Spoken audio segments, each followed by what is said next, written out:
Hello বন্ধুরা, তো বাবু বাজারে যেয়ে ছোট্ট একটা মাছ নিয়ে এসে তো আজকে আমি আর বাবু খাই না, মা যেহেতু বাড়িতে নাই তো রান্না করবো আমি।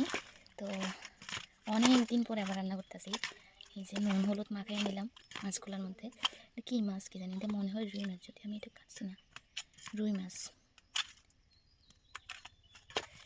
এবার হলো এগুলো তো হ্যালো বন্ধুরা, আজকে আমি চুলাতে রান্না করতেছি। মাছ ভাজতে আমার অনেক ভালো লাগে, অনেক ভালো।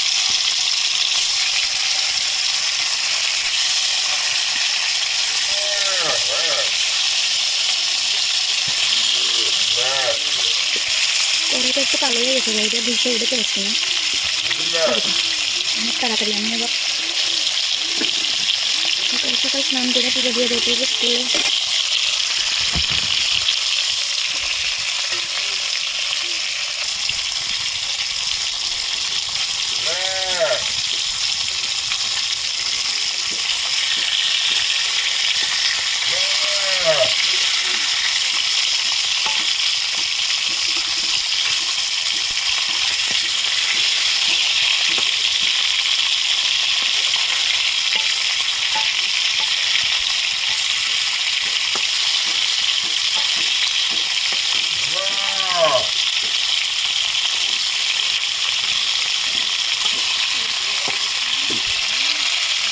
পুরোটাকে একদম করে না ভাবছে না, তো ভাঙে যাবে আমার।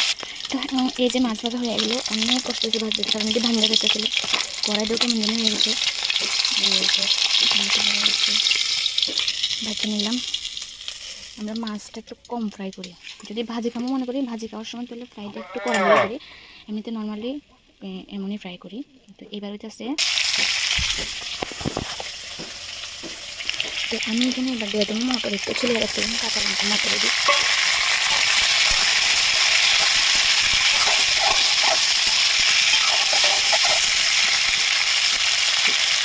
তো এখানে দিয়ে দিলাম সব মরিচ, লবণ, হলুদ, মরিচ মশলা গুঁড়া সব দিয়ে দিলাম।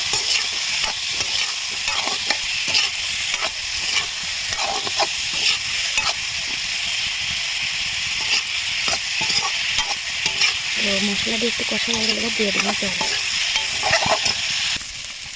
দিয়ে দিলাম জল।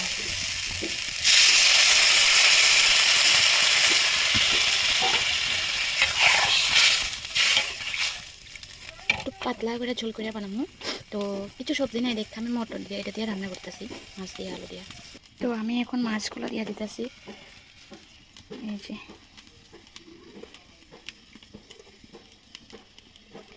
বাবু কইতাছে মাথাটা রেখা দিতাম, এই যে দিয়ে দিলাম। তো এখন মাছগুলো এখানে দিয়েছি, এখন আমি যেমন গরুর দুধ দোয়াইতে। তো হ্যালো বন্ধুরা, দুধ দোয়াই এদিকে তো তরকারি মোটামুটি হয়ে গেছে, ঝোলও শুকিয়ে গেছে অনেকটা। তো এবার নামাই নেব। তো হ্যালো বন্ধুরা, এই যে রেডি আমার তরকারি, একটু ঝোল ঝোল করে নামাইছি, কারণ একটাই তরকারি দিয়ে খামো, এদিকে একটু ঝোল রাখছি।